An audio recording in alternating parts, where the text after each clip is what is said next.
पुरानी पेंशन की बहाली के मुद्दे पर आंदोलित सरकारी कर्मचारियों को लेकर प्रधानमंत्री नरेंद्र मोदी की टेंशन लगातार बढ़ती चली जा रही, क्योंकि विपक्षी दलों की ओर से साफ तौर पर अपना रुख साफ कर दिया गया है कि पुरानी पेंशन की बहाली के मुद्दे को अब तभी उठाया जाएगा जब प्रधानमंत्री नरेंद्र मोदी संसद में मौजूद होंगे। यानी दोनों सदनों में से किसी एक सदन में प्रधानमंत्री नरेंद्र मोदी मौजूद होंगे तो पुरानी पेंशन की बहाली के मुद्दे को पुरजोर तरीके से उठाया जाएगा। मसलन अगर प्रधानमंत्री नरेंद्र मोदी लोकसभा में मौजूद होंगे तो उस समय नेता प्रतिपक्ष राहुल गांधी पुरानी पेंशन की बहाली के मुद्दे पर सीधे तौर पर प्रधानमंत्री नरेंद्र मोदी से सवाल जवाब करते हुए नजर आएंगे और उनकी स्थिति को और भी ज्यादा मजबूत और स्पष्ट करने के लिए फिर अखिलेश यादव भी पुरानी पेंशन की बहाली के मुद्दे पर पुरजोर तरीके से बात करते हुए नजर आएंगे। यानी विपक्ष ने इस बात को साफ कर दिया कि अब आम सांसदों के जरिए पुरानी पेंशन की बहाली के मुद्दे को नहीं उठाया जाएगा, बल्कि विपक्ष के बड़े चेहरे पुरानी पेंशन की बहाली के मुद्दे पर प्रधानमंत्री नरेंद्र मोदी से सवाल जवाब करते हुए नजर आएंगे। अगर प्रधानमंत्री नरेंद्र मोदी राज्यसभा में मौजूद होंगे तो वहां पर पुरानी पेंशन की बहाली के मुद्दे को लेकर के राज्यसभा में नेता प्रतिपक्ष और कांग्रेस के राष्ट्रीय अध्यक्ष मल्लिकार्जुन खड़गे सीधे तौर पर प्रधानमंत्री नरेंद्र मोदी से सवाल जवाब करते हुए नजर आएंगे।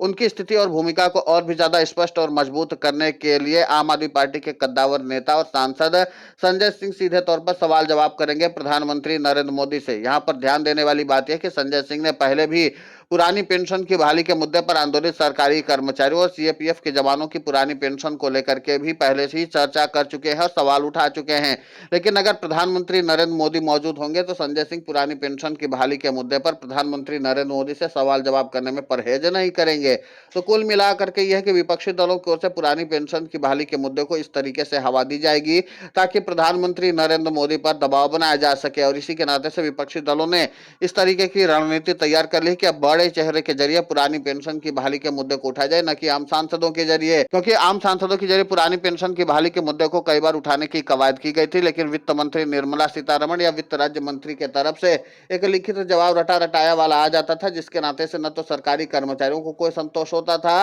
और न ही पुरानी पेंशन की बहाली के मुद्दे को लेकर के उठाने वाले सांसदों को भी कोई संतोषजनक जवाब मिलता था, बल्कि एक पन्ने का जवाब आ जाता था, जिसके नाते से कोई संतोषजनक जवाब किसी को नहीं मिल पाता था। अब इसी के नाते से पुरानी पेंशन की बहाली के मुद्दे को लेकर के विपक्ष ने अपनी रणनीति को बदल लिया है और माना जा रहा है कि जब देश की संसद में प्रधानमंत्री नरेंद्र मोदी मौजूद होंगे तो सीधे तौर पर अब प्रधानमंत्री नरेंद्र मोदी से सवाल जवाब किया जाएगा। यहाँ पर गौर करने वाली बात यह है कि पुरानी पेंशन की बहाली के मुद्दे पर तो प्रधानमंत्री नरेंद्र मोदी को घेरा ही जाएगा, लेकिन इसी के साथ साथ यूनिफाइड पेंशन स्कीम को लेकर के भी अब प्रधानमंत्री नरेंद्र मोदी से सवाल जवाब करने की कवायद विपक्ष की ओर से की जाएगी, क्योंकि यूनिफाइड पेंशन स्कीम में सुधार को लेकर के प्रधानमंत्री नरेंद्र मोदी, वित्त मंत्री निर्मला सीतारमण, कैबिनेट सचिव टीवी सोमनाथन, नीति आयोग के अध्यक्ष के साथ साथ पेंशन सचिव को भी इस बारे में जानकारी भेजी गई थी कि हम यूनिफाइड पेंशन स्कीम में ये बुनियादी और जरूरी सुधार करवाना चाहते हैं, लेकिन तभी भी सरकार के तरफ से यूनिफाइड पेंशन स्कीम में जरूरी सुधार को लेकर के कोई भी बात नहीं कही गई थी और हूबहू यूनिफाइड पेंशन स्कीम लागू कर दी गई 1 अप्रैल 2025 को। और इसी के नाते से पुरानी पेंशन की बहाली के मुद्दे पर आंदोलित सरकारी कर्मचारियों का गुस्सा 7वें आसमान पर है। एक तरफ पुरानी पेंशन की बहाली के मुद्दे पर राज्य की सरकारों से लेकर के केंद्र की सरकार के तरफ से लगातार आनाकानी की जा रही, तो दूसरी तरफ यूनिफाइड पेंशन स्कीम में भी पुरानी पेंशन की बहाली के मुद्दे पर आंदोलित सरकारी कर्मचारियों और उनके प्रतिनिधियों की मांगों को लगातार नजरअंदाज किया गया था। और इसी के नाते से विपक्षी दलों की ओर से पुरानी पेंशन की बहाली के साथ साथ यूनिफाइड पेंशन स्कीम को लेकर के भी सवाल जवाब किया जाएगा कि आखिर यूनिफाइड पेंशन स्कीम में उन सरकारी कर्मचारियों से बातचीत क्यों नहीं की गई जो लगातार पुरानी पेंशन की बहाली की मांग पर अड़े हुए थे। आप अपने से ही यूनिफाइड पेंशन स्कीम को सीधे तौर पर अच्छी बताने के कवायद में जुटे हुए हैं और यही कारण है कि यूनिफाइड पेंशन स्कीम को स्वीकार करने वालों की तादाद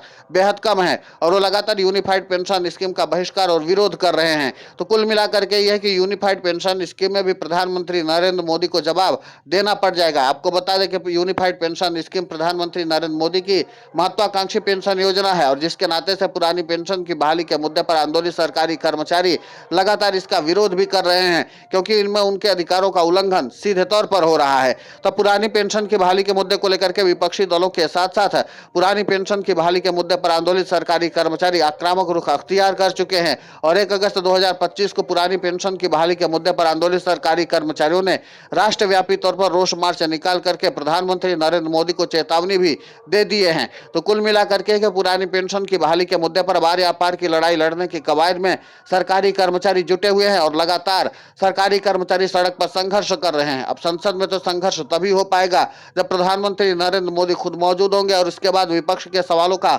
जवाब देंगे। विपक्ष लगातार पुरानी पेंशन की बहाली के मुद्दे को लेकर के हर सत्र में सवाल उठाता रहा है, वो पिछला मानसून सत्र हो या फिर शीतकालीन सत्र हो या संसद का विशेष सत्र हो। कई बार सांसदों ने पुरानी पेंशन की बहाली के मुद्दे को लेकर के सवाल जवाब किया है, लेकिन एक पन्ने का जवाब सरकार की तरफ से दे दिया जाता है और जिसके नाते से सरकारी कर्मचारियों का भविष्य अधर में अटका हुआ है और इसीलिए सरकारी कर्मचारी लगातार अपने विपक्षी दलों के सांसदों के ऊपर दबाव बना रहे हैं कि पुरजोर तरीके से इस मुद्दे को उठाया जाना चाहिए। अब देखना महत्वपूर्ण होगा कि पुरानी पेंशन की बहाली के मुद्दे को लेकर के आगे क्या रणनीति सरकारी कर्मचारी तय करते हैं और साथ ही साथ विपक्षी दलों के सांसद इस रणनीति के जरिए प्रधानमंत्री नरेंद्र मोदी से जवाब हासिल कर पाते हैं या नहीं। फिलहाल इस पूरे घटनाक्रम को लेकर के आपकी प्रतिक्रिया बहुत महत्वपूर्ण होती है, आप हमें कमेंट करके जरूर बताएं। साथ ही पुरानी पेंशन की बहाली के मुद्दे पर हम लगातार आंदोलित होकर के खबरें चला रहे हैं। आप हमारे समर्थन के लिए चैनल को सब्सक्राइब करें, खबर को ज्यादा से ज्यादा शेयर करें ताकि पुरानी पेंशन की बहाली का मुद्दा और बुलंद हो।